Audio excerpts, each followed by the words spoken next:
Hello, my name is Pastor Andy Schroer from Redeemer Lutheran Church in Edna, Texas. I was giddy with anticipation. After nearly 2 months of exile, we were finally going to be able to return here to worship at our church. And originally I had envisioned it to be a big welcome home celebration. The church would be full, the music would be glorious, people would hug each other, and not a few tears would be shed. The reality of our first service, however, was quite different. The church was only a quarter full because we are having multiple services to keep social distancing. There were no handshakes or hugs. There was no socializing before or after the service. The music was muted by masks. Now, don't get me wrong, it was still a celebration. We thanked God for His amazing grace. We talked about never again taking for granted the amazing privilege to come to God's house to worship Him.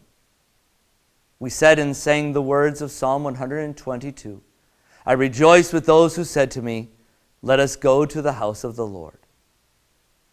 And tears were shed. But as I stared out over the masked faces and saw the tears swelling, I wondered to myself if they were tears of joy or tears of sorrow. I mean, it was great to be back in God's house, but it definitely was not the same.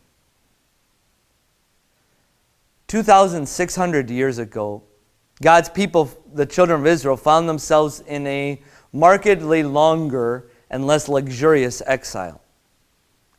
The Babylonians had conquered them. They destroyed the city of Jerusalem and leveled the temple.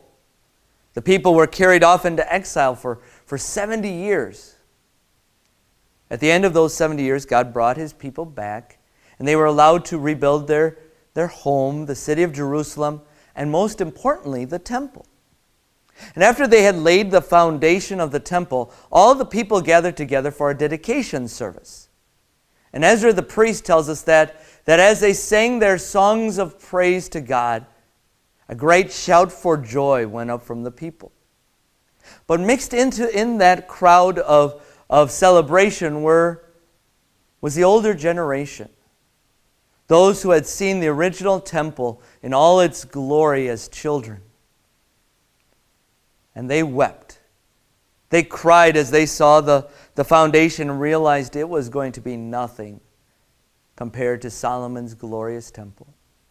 And Ezra tells us that at that moment it was impossible to distinguish between the shouts of joy and the sound of weeping from the crowd.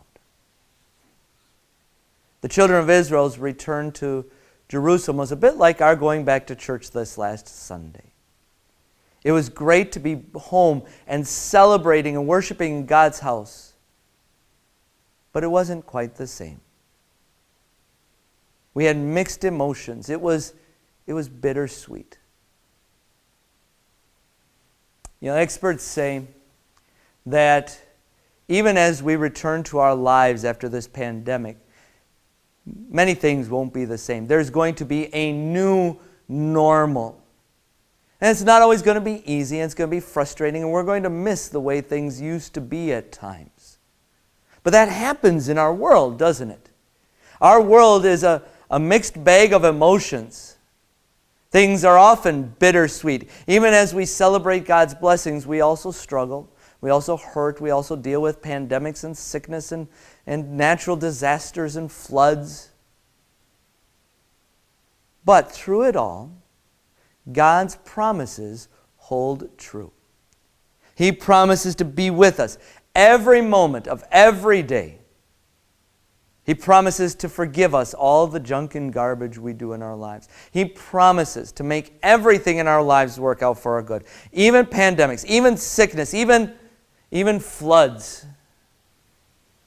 And most importantly, because of Jesus, He promises us a home in heaven where we will worship God in His house with uninhibited joy as we see God face to face.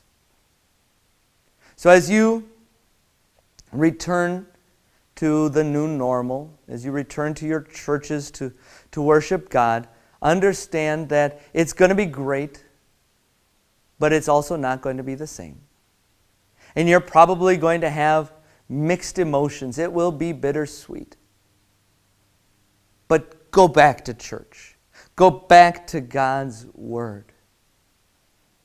Because it's there that you find His promises of heaven. And that, my friends, is just plain sweet.